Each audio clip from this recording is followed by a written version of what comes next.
unseen of all the world's big cats.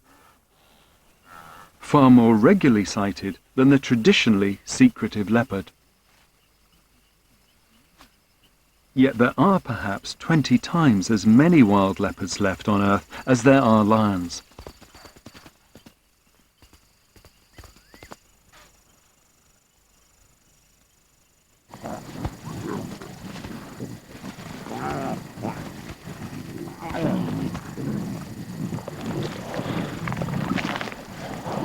The lion's familiarity masks a dark truth.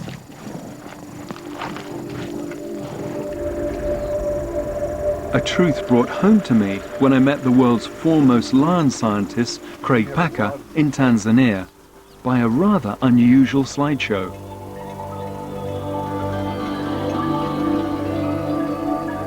This is amongst the oldest art in the world.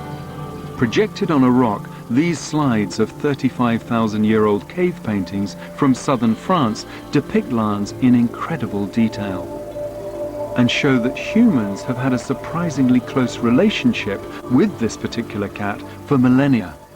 When I first saw these paintings, I was profoundly moved. It gave me chills.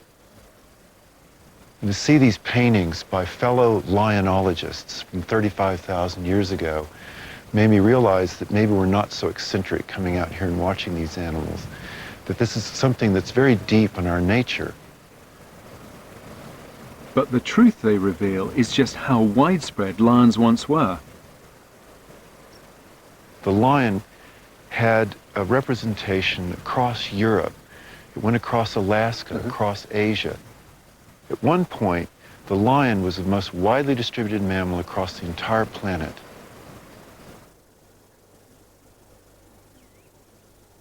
Today, lions are a species in frightening decline, restricted now almost exclusively to Africa. Craig and his team at the Serengeti Lion Project have spent over 30 years investigating the lion, gaining a unique scientific insight into its world. A world which Craig is only too aware is shrinking. If you look at where the last remaining large populations of lions are found, Kruger Park in South Africa, the Okavango in Botswana, and then 4 places here in Tanzania. Now, between those half-dozen populations, there's probably half, at least, maybe more, of all the lions left in Africa.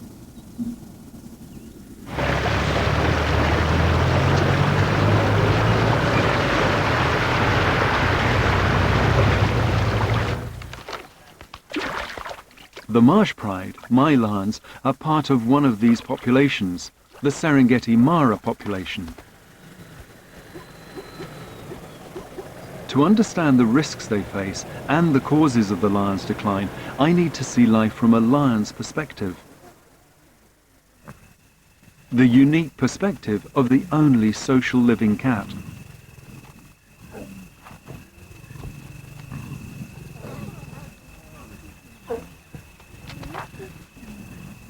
Lions need to be together. The lion's historic success shows that pride living has been a good strategy. Now, through watching the Marsh Pride with fresh eyes and armed with Craig's wider research, I want to discover if the lion's sociality may be contributing to its downfall.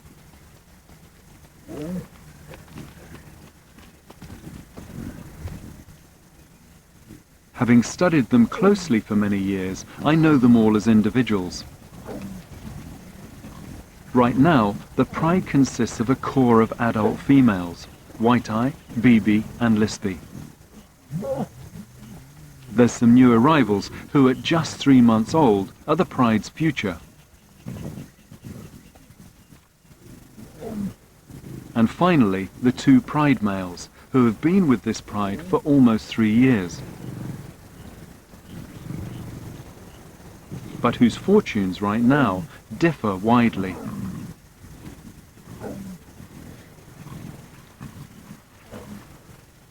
Romeo is about 9 or 10 years old. He's a male in his prime. marking ownership of the territory and obviously showing interest towards in-season females. Looking to father more offspring.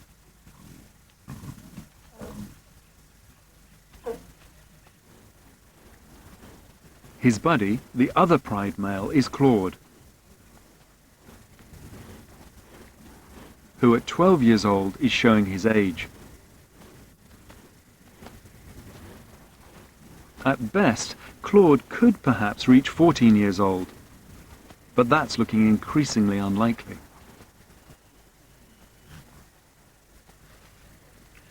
He's obviously in poor condition.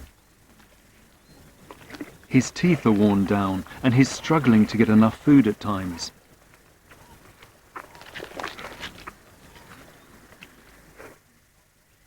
Yet without him, Romeo would find it almost impossible to hold on to the pride and raise any more offspring.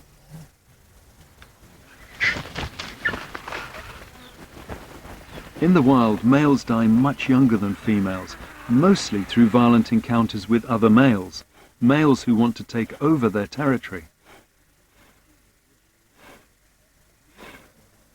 Claude is at risk, even from the lion's own prey.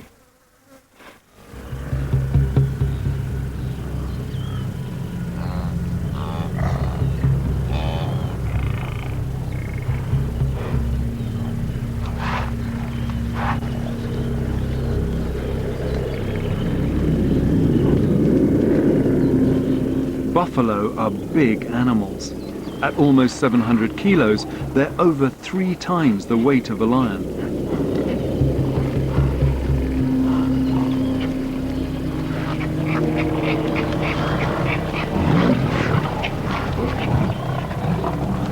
Lions and buffalo are mortal enemies, and buffalo will actively chase lions. If they discover cubs, or a lion is unable to get out of the way, they'll kill them. The pride begin to move away to protect the cubs. But old and weak, Claude has to try a different tactic.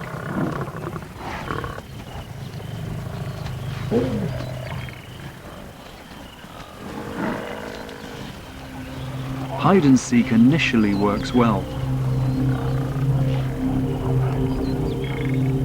But the buffalo's keen sense of smell eventually prevails. Claude has a bad leg, but still manages to muster up enough energy to run for his life.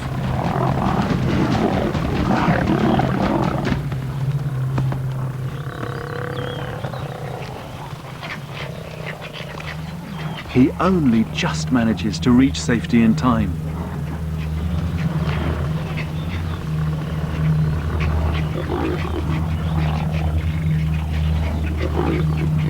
Hopefully, the buffalo will lose interest.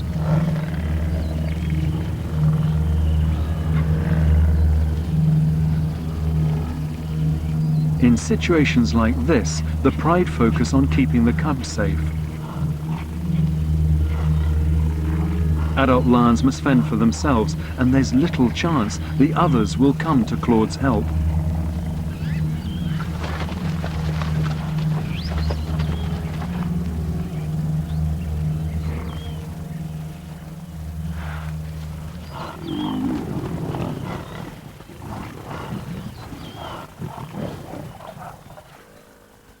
Eventually, Claude is able to rejoin the pride.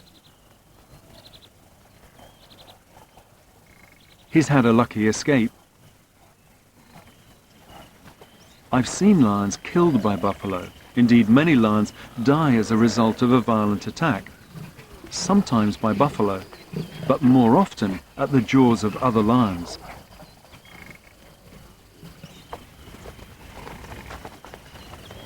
Claude is clearly vulnerable, not just to attack, but also from a more silent threat, the threat of disease. Most lions die a violent death, but it's very easy to forget the role that disease can play. And of course, the danger in a social animal such as this is that it could spread amongst the whole group.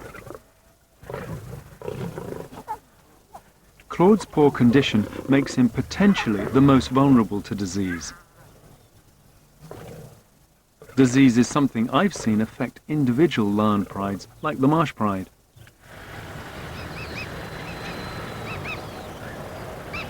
But just how dramatically it can affect whole populations is something Craig had a chance to discover in 1994.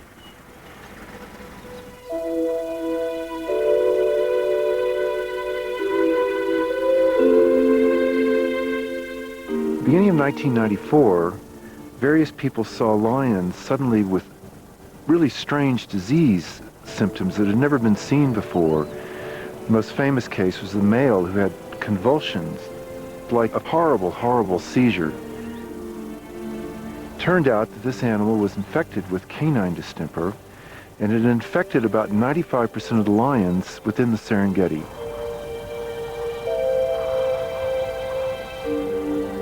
It devastated prides.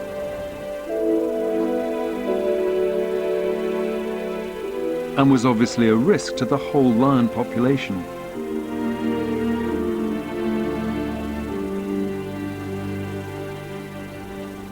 Canine distemper virus is a disease of the nervous system. It more usually affects domestic dogs and is closely related to measles in humans. But it had been spread into the park by hyenas, who regularly move between the surrounding rural villages and the park center.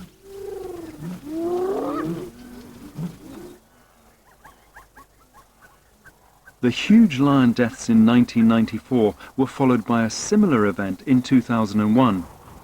Initially, it seemed canine distemper virus, or CDV, was to blame.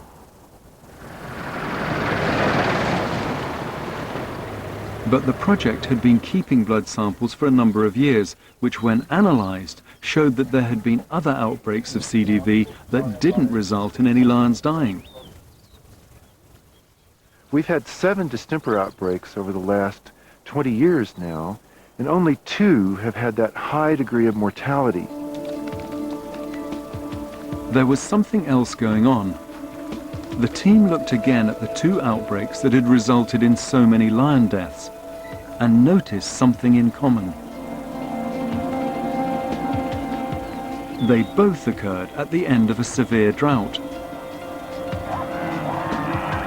The herbivores like wildebeest and buffalo struggled to find enough to eat and were themselves weakened by disease. So the lions suddenly had what seemed like a free lunch with this excess of buffalo that were sick and very easy to catch.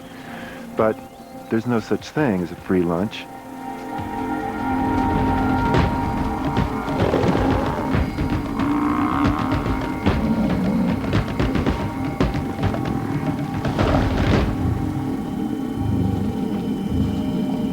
The buffalo, the lion's preferred prey, had many more ticks than usual, and those ticks spread from the dying buffalo to the lions, carrying a dangerous malaria-like parasite called Babesia.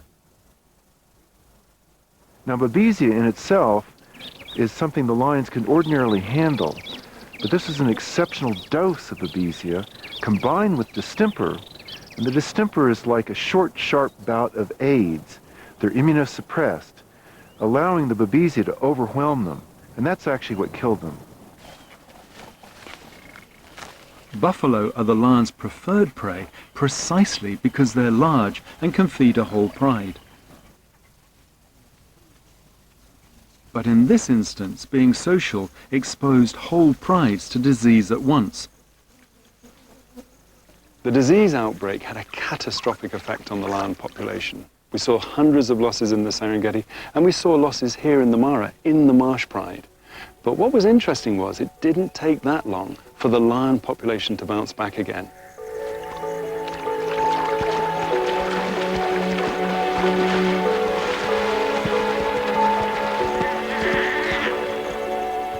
In fact, it only took 4 years to recover to pre-disease levels.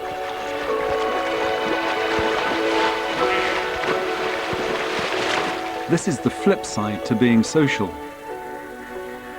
Given the right habitat, lion prides breed very successfully and rapidly.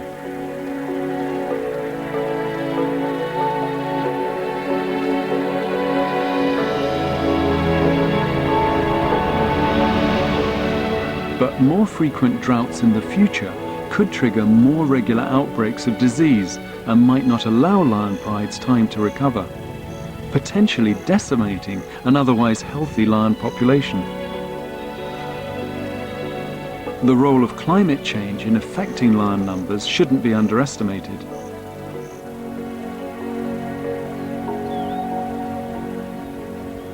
The impact of climate change is likely to increase in these kind of areas. We're going to see more droughts and we're going to see more floods. And that is likely to act as a trigger for these outbreaks of epidemic diseases. Now, another, perhaps surprising way in which climate change can impact on the lion population is in the way they look. Male lions have a striking feature that marks them out from lionesses and all other big cats. The mane.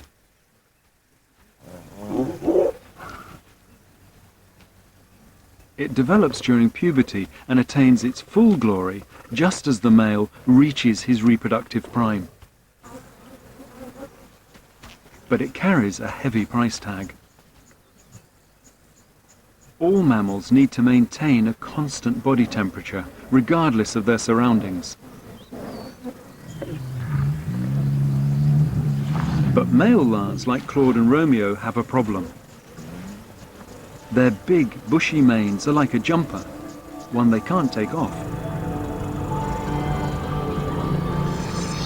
Viewed through a thermal camera, the mane's contrasting color shows how much warmer the mane is than the rest of the lion.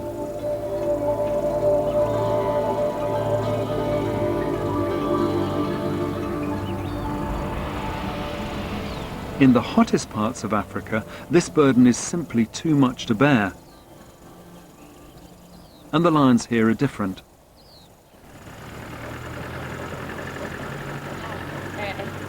Craig's data clearly shows that the male lions growing up in hotter habitats tend to grow shorter, thinner and lighter manes than those growing up in cooler climes. So climate change could eventually alter the lion's look.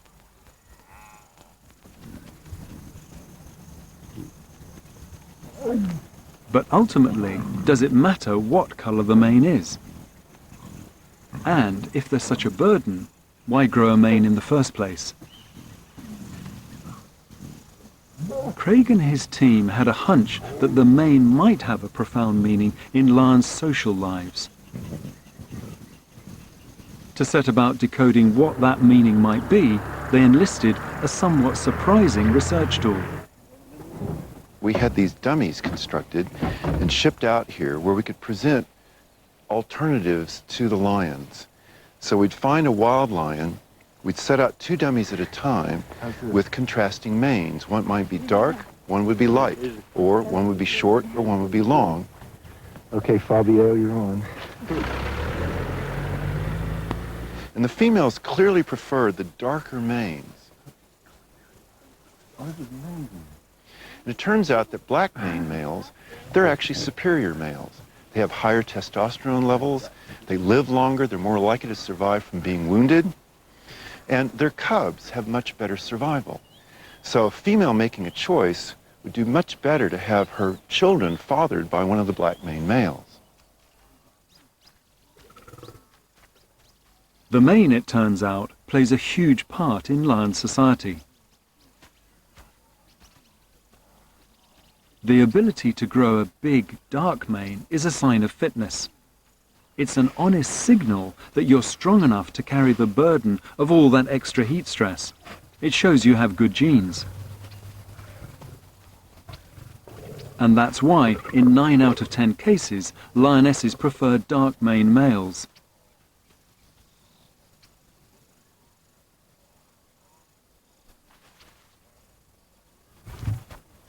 In the Marsh Pride, Romeo is the female's favorite right now, with his dark, luxuriant mane.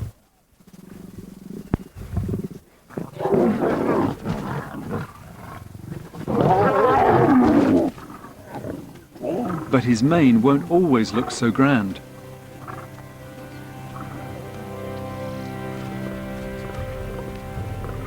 The aging Claude, 2 years older than Romeo, has a less impressive mane. But right now, with plenty of food available, he's still at least managing to maintain a reasonable head of hair. The females don't take too much notice, but it's still a powerful signal to other males.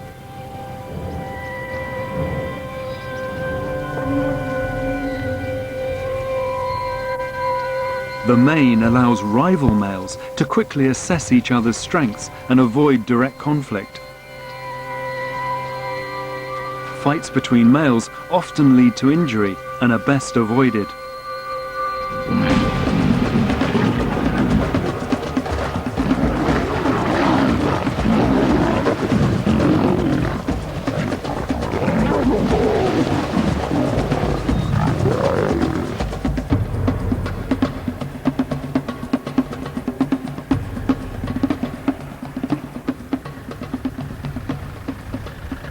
Just the sight of Romeo and Claude together will be a powerful deterrent to any new males lurking on the edges of marsh pride territory.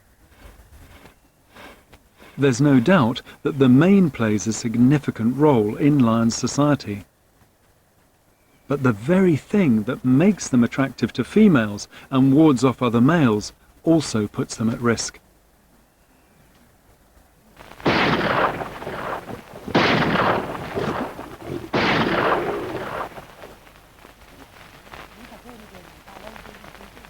In the last century, tens of thousands of lions were killed by big game hunters.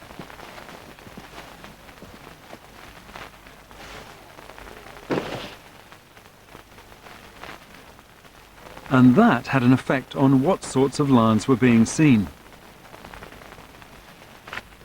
When I first arrived in the Mara in the 1970s, it was rare to see those beautiful big black maned lions such as Claude and Romeo, who are so essential to maintaining the integrity of a pride's territory. But in 1977, the Kenya government decided to ban all trophy hunting and the sale of wildlife products, and when they did that, the male lion population began to recover again. But trophy hunting still continues in many parts of Africa today, as shown in this simulation.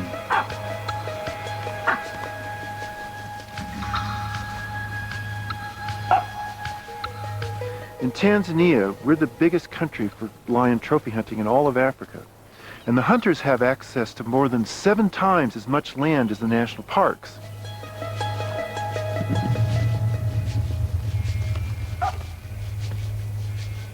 This vast amount of hunting land often surrounds protected areas, the parks, and acts as a buffer zone between people and wildlife. It may seem ironic, but some believe that trophy hunting of lions could play an important role in protecting their habitat, and ultimately them as a species. The human population is growing at 4% annually in Tanzania, so there's increasing pressure to convert the land to agriculture and human settlement. Ultimately, it all comes down to money. There are many areas in Africa that will never be attractive to phototourism that do provide lion habitat. Trophy hunting could help justify that set-aside so that the land is not converted to agriculture, it's not lost to wildlife. But perhaps most important is to recognize the limited amount of revenue that so far has been collected from trophy hunting. Shooting a lion is surprisingly inexpensive. For North American hunters who might want to shoot bighorn sheep in certain areas of the U.S., they might pay over $100,000 for the opportunity. Lions as a species are far less common than bighorn sheep. And yet, a client can go out and get a license to shoot a lion for less than $10,000.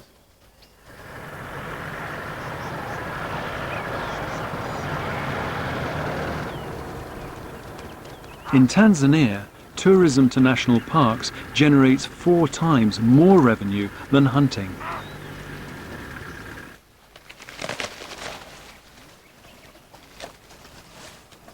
There's a real danger that if areas set aside for hunting can't generate enough income, they'll be converted to human settlement.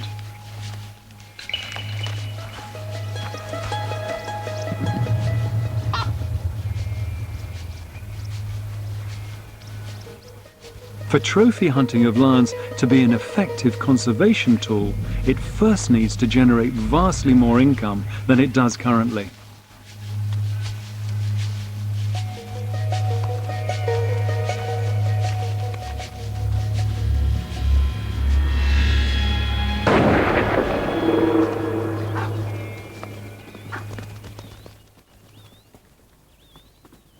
Secondly, the choice of lion to kill is critical. An adult male with a large impressive mane is the most sought-after trophy, like those of Claude and Romeo. It may seem that hunting a lion affects just that one animal, but the consequences are much more significant. We have to keep in mind that the lion does have a very complex social system. Unlike most trophy species where the male only meets the female once for mating and has nothing to do with tending to the offspring, the pride male is a devoted father. He needs to continue to be around until his young are safely raised. So if a hunter comes in and removes an adult male from a pride, he's going to render his offspring and the rest of the pride vulnerable to a takeover by a new set of males. If the new males are coming into a pride while they're still dependent young from the preceding set of males, all hell breaks loose.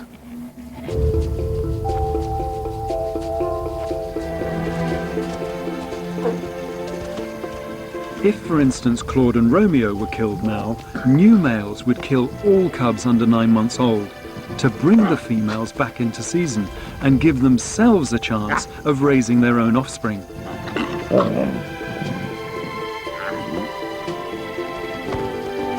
The mothers of the older cubs would move away to protect them, and the pride would be fractured.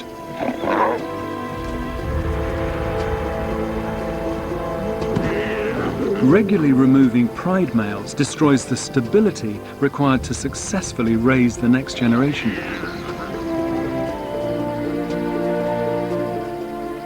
The hunting industry really has to be a fair player and recognize that past practices have been inadequate, and it's time for careful oversight. This is a very rare and precious species that must be hunted in a very careful and sustainable manner.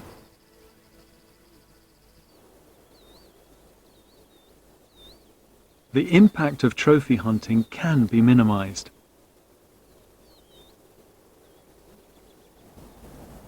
First, it's important to establish the age of the male lion to be shot, something hunters could do by looking closely at their quarry. Because I've been keeping records on the marsh pride for so long, I know that the 9 subadults with the pride are about 3 years old. And the reason I know that is that I saw them as young cubs when they first emerged from the den at about 2 months old. But if I didn't know how old they were, I could use a method developed by Craig and his team, which relies on the fact that young lions, such as those subadults, have pink noses till they're about 4. But after that time, and you can just see it here, this is a 5-year-old lion, black pigment begins to cover the nose. So his nose is half black, half pink, 5 years old. If you look at this male, a previous pride male, his nose is black. Now he's nearer 10 years old, and you can see that his teeth are worn down. So if you don't know the age of a lion, using Craig's method, you can get a pretty good estimate. The age of a lion is crucial. On average, male lions are 4 years old when they take over a pride and remain in control for roughly 2 years before being evicted by younger rivals. Time enough to raise just one group of young.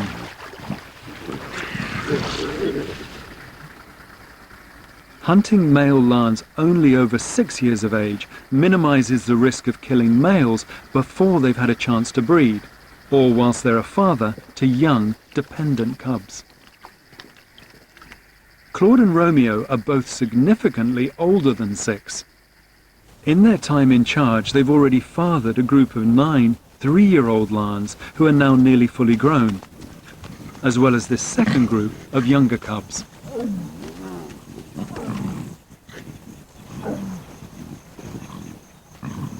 The impact of one or both of our males' demise would consign the youngest cubs to a violent death by incoming males. It would be tragic, but Claude and Romeo have already assured their genetic success in the raising of their first brood. Claude and Romeo have been pride males here for longer than any previous males I've recorded. They are literally living on borrowed time.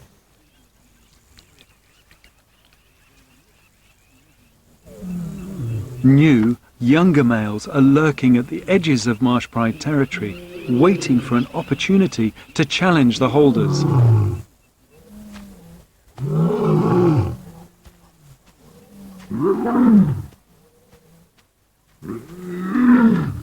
Males outside a pride normally don't roar to avoid unnecessary attention.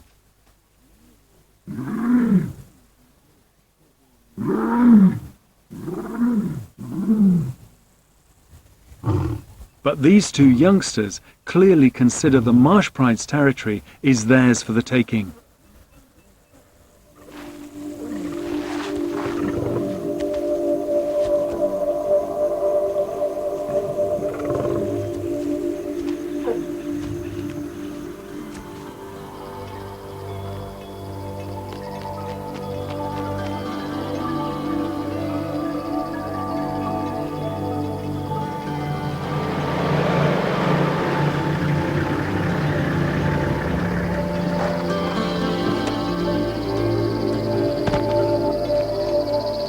Much of what's happening with the marsh pride right now is occurring after dark. And one of the classic sounds of the African night is the sound of lions roaring.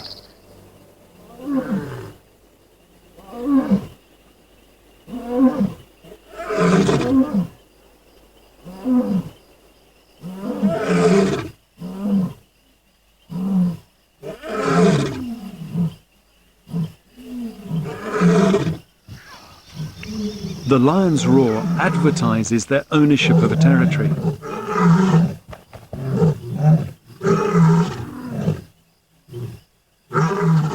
Work by the Serengeti Lion Project showed that as a pride roars, other lions hearing it can count how many lions are calling.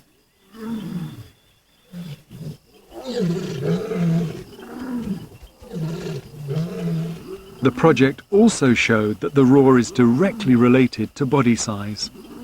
Being up to 50% larger than females, the male's roar is louder and deeper than the lioness's. Though Claude is a shadow of his former self, his continuing ability to roar with the pride is helping to keep potential invaders at bay. For now.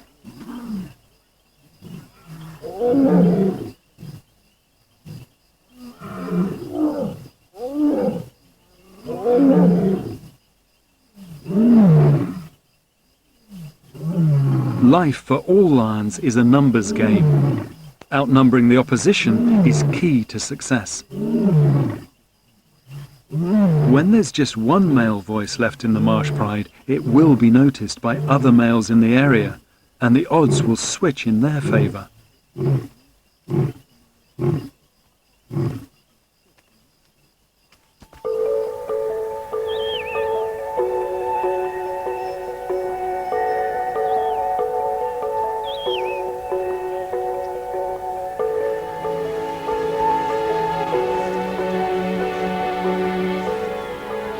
The marsh pride's social life is like a feline soap opera.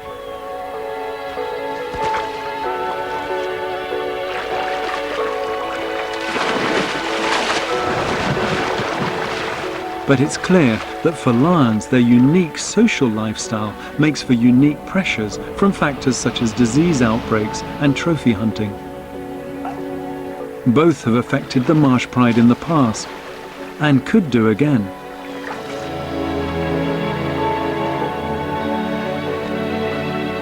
But perhaps the biggest pressures on lion prides comes from the landscape in which they live.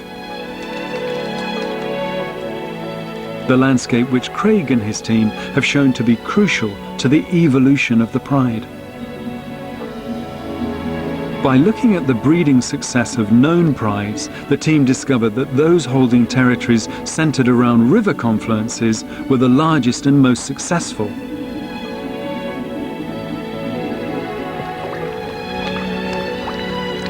Territories that contained permanent water, shade and cover in which to raise cubs. Only powerful prides were able to defend these much sought-after territories from other lions and so ensure their long-term genetic success.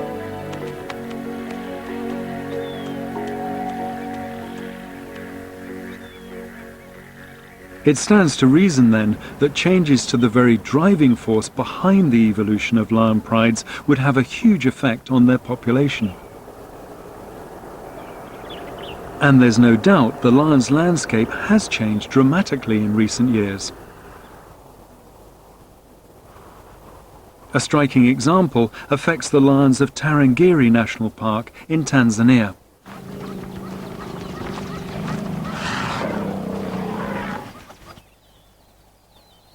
The park covers nearly 1,000 square miles, bigger than the whole of the Mara. But unlike the Masai Mara, which is connected to the vast Serengeti, Tarangire is isolated. A real problem for the park's population of approximately 200 lions.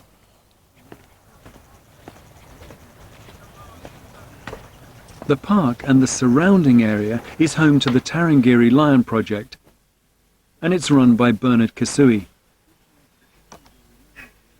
One of Tanzania's most respected ecologists, he's noticed a big change in the landscape over the years. Traditionally here, the indigenous people have always been the Maasai and the keeping livestock. But increasingly also we are seeing a slow change from pure livestock keeping, pastoralism, to agro-pastoralism. So more and more people now needs to, keep some livestock but also grow some crops. The increase in farmland outside the park is reducing the space for both lions and their natural prey. The park boundaries were drawn up in 1970, but over the course of Bernard's study, he's discovered that about 3/4 of the lions in the park actually leave its protection regularly throughout the year. And that brings them into danger. Lions go out, attack livestock. People retaliate, they go out, find where the lion is and actually kill it. Over the years we have been collecting this information, and you'll be surprised to hear more than 30 lions sometimes get killed every year. And that has got huge implications to the population. With a total population of just 200 lions in the park, having 30 of them killed in retaliation for livestock predation annually is significant.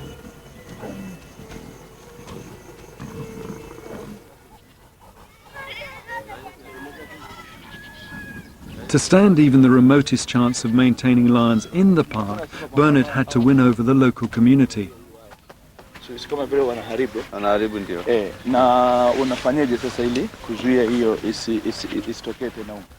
We are now trying to convince the pastoralists keeping livestock to adopt new ways. So one of the things we're actually testing is the use of chain link fences. Traditional cattle stockades or bomas are more usually constructed from thorn bushes. But the chain link fences offer better protection. We've been working on this particular strategy for about now 2 or 3 years. We have almost 60 bomas right now that have been enforced, and we've been monitoring them. Where chain link fencing has been installed, there's been no further instances of lions taking cattle, and hence the motivation for retaliation is lower.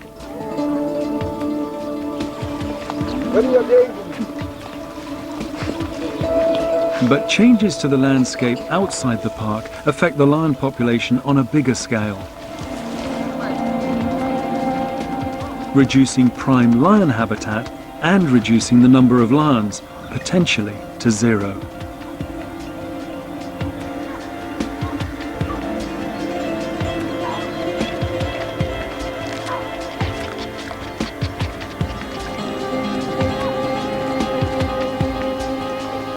Just as in Tarangire, for the marsh pride, the changes outside the Mara Reserve could have an effect on their success as a pride.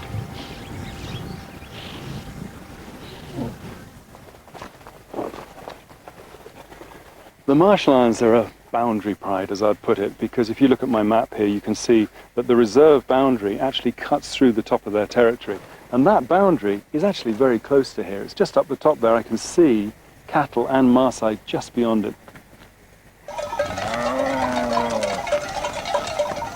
The boundary to the Mara, like most national parks or reserves in Africa, isn't marked by fences, and the area beyond it has changed dramatically in my time watching this pride. The Maasai population here has grown enormously in the last 30 years.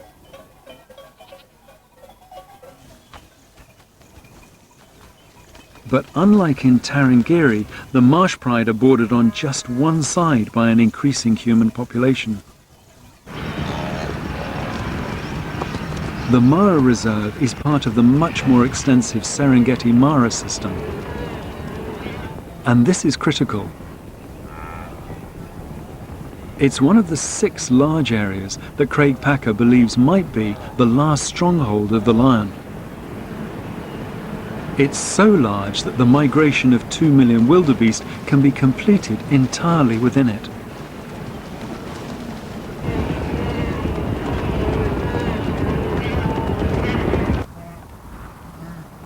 And the migration brings other animals too. Nomadic male lions in search of their own pride follow the herds. Lions that could bring new diseases, or in taking over an existing pride, cause the death of young cubs.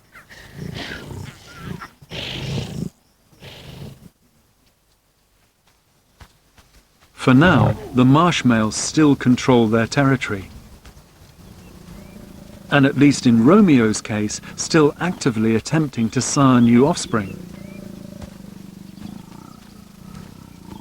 Claude, in his poor condition, can only watch from a distance.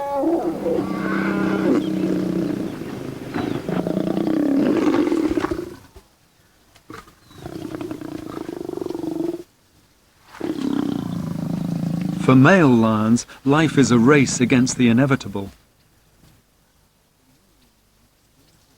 Their time as a pride male is limited, and they need to make hay while the sun shines.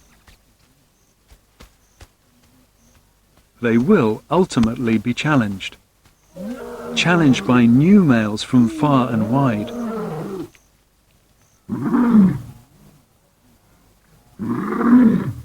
The consequences of new males taking over a pride can be catastrophic in the short term. But it's a vital part of a healthy lion population, mixing the gene pool. The situation without an influx of new males is far worse in the long term.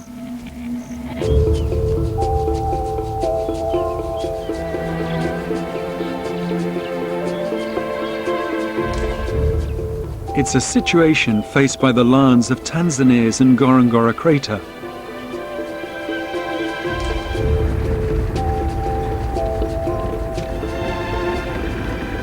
The area for which Craig and his team have the most lion data. I travelled with Craig into this vast volcanic caldera.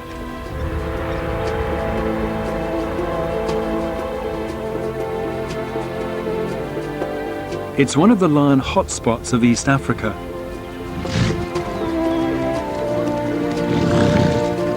The prey here is resident all year round, and this natural cauldron once supported the highest density of lions anywhere in Africa. You know, it's like a big fishbowl. but not anymore. It's a direct result of the lack of new males able to enter the crater from areas outside. In 1959, there were 8,000 people that lived in the Ngorongoro Conservation Area, and now there's 60,000. There are just so many Maasai in close proximity around the wall that there's an effective barrier to migration. Now, we have had a series of disease outbreaks the last few years. The lions seem more susceptible to disease than before, and ordinarily would expect males to come in to help repopulate. No longer. This lack of new males has led to a reduction in genetic diversity amongst the lion population on the crater floor, a result of narrow inbreeding between the lions that remain.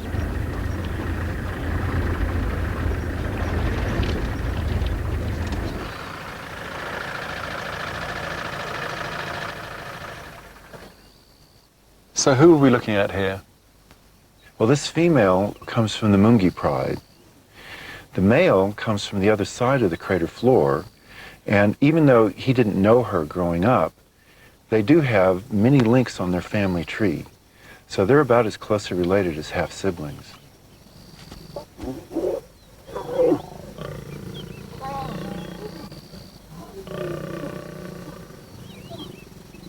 But as lions to look at, the effect of this inbreeding isn't immediately obvious.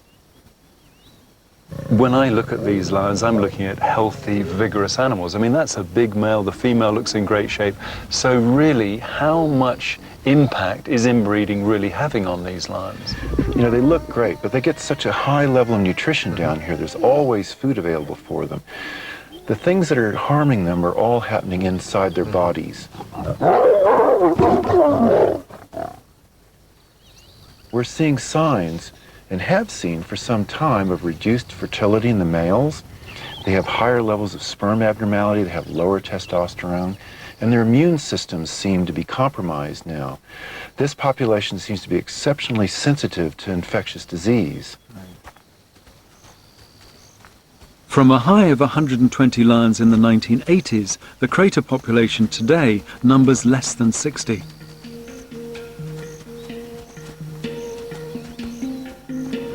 Ngorongoro reveals the problems for lions in small populations. If lions are to survive here, they'll need human management, introducing new lions with new genes. But this is difficult.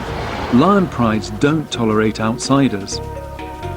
The financial cost is large, and only for small, valuable populations like the crater, where tourists expect to see lions, will it be cost-effective to manage so intensively.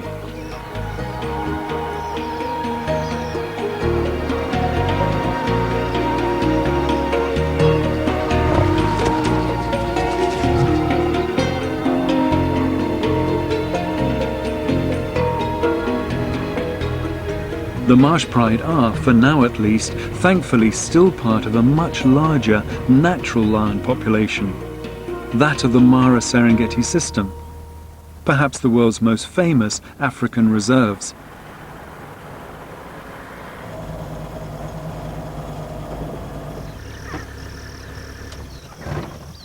This journey has shown me how fortunate I've been in being able to watch this one pride for so many years.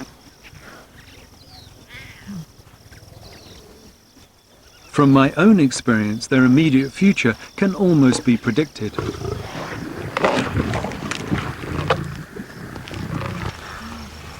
As the wildebeest migration heads south, there'll be less prey, resulting in more competition within the pride for food.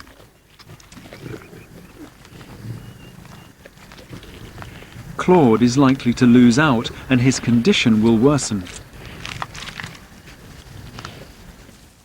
But his and Buddy Romeo's success has already been assured in the form of their 9 almost fully grown offspring. New males in the area will challenge this aging pair and ultimately win. Just how soon they do will decide the fate of the youngest cubs in the pride. a new chapter in the Marsh Pride story will begin.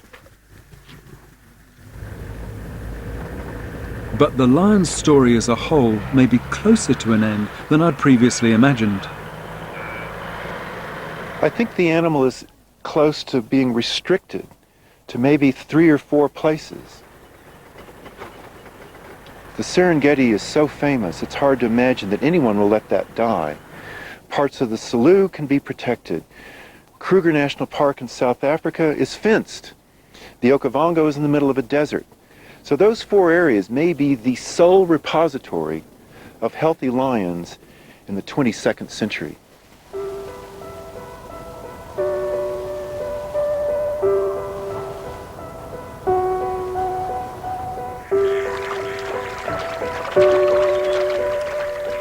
It's a stark situation for an animal whose success once rivaled our own, the second most widespread land mammal on Earth.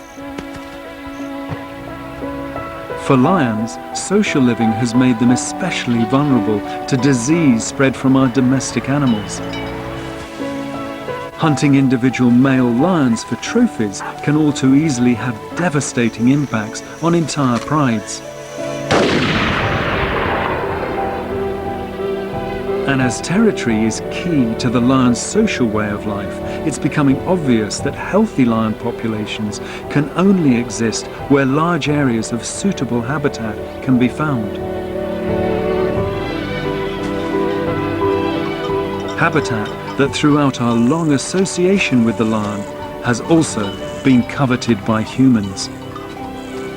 But living with this large, dangerous social predator has been difficult.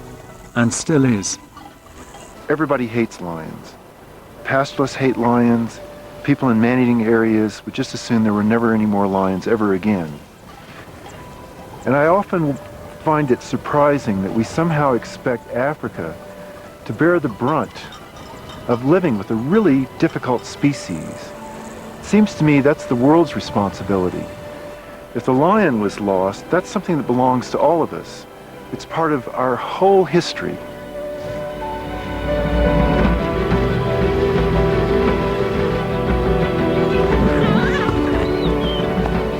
There's a big irony here. The lion's uniquely social way of life, which to me makes them so fascinating, evolved as a defense against others of their own kind.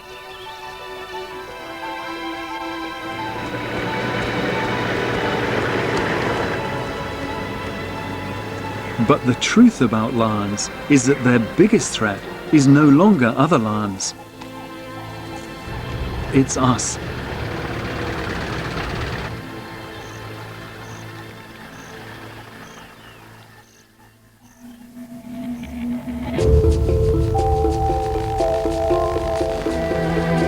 Wildlife watching, trout fishing and sailing in Hampshire with Countryfile on BBC One now. Well, next on BBC Two and BBC HD, can Northern Ireland's Rory McIlroy win his first major in Augusta? All the thrills to come with the climax of the Masters Golf.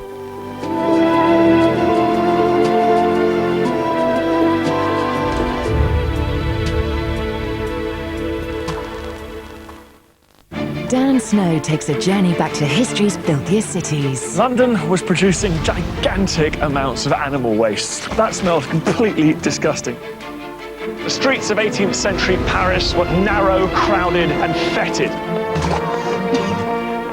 Manhattan was an island floating in its own filth. Ugh. The filthy histories of the world's most beautiful cities continues Tuesday at 9 on BBC Two, and catch this series so far on BBC iPlayer. He's done it for the first time. He's just so pleased to have done it. Ladies and gentlemen, your champion! The greatest stage in snooker, the World Snooker Championships from the Crucible, starts Saturday at 2:30 on BBC One and BBC One HD.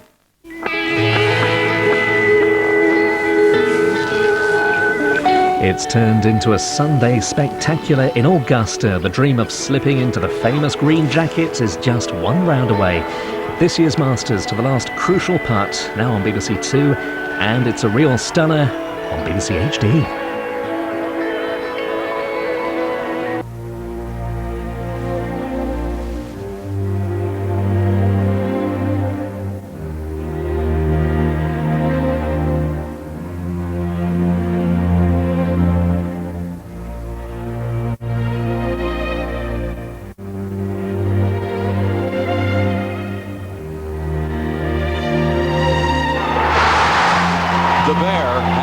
of hibernation. What a way to finish. What a man, terrific stuff. Well, that's the way champions do it. Is it his time? Yes!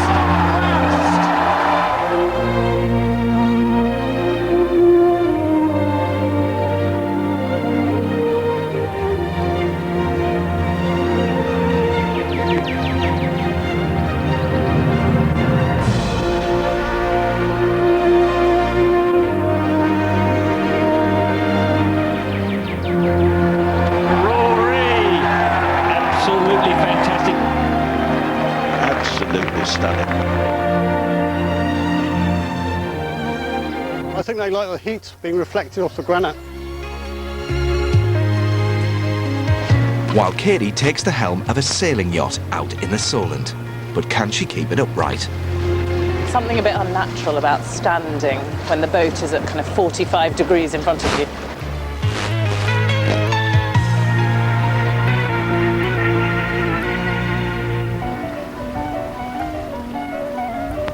It's known as the Queen of Rivers, full of life and gently flowing. A pristine chalk stream constantly replenished with cool waters from the rocky aquifer beneath.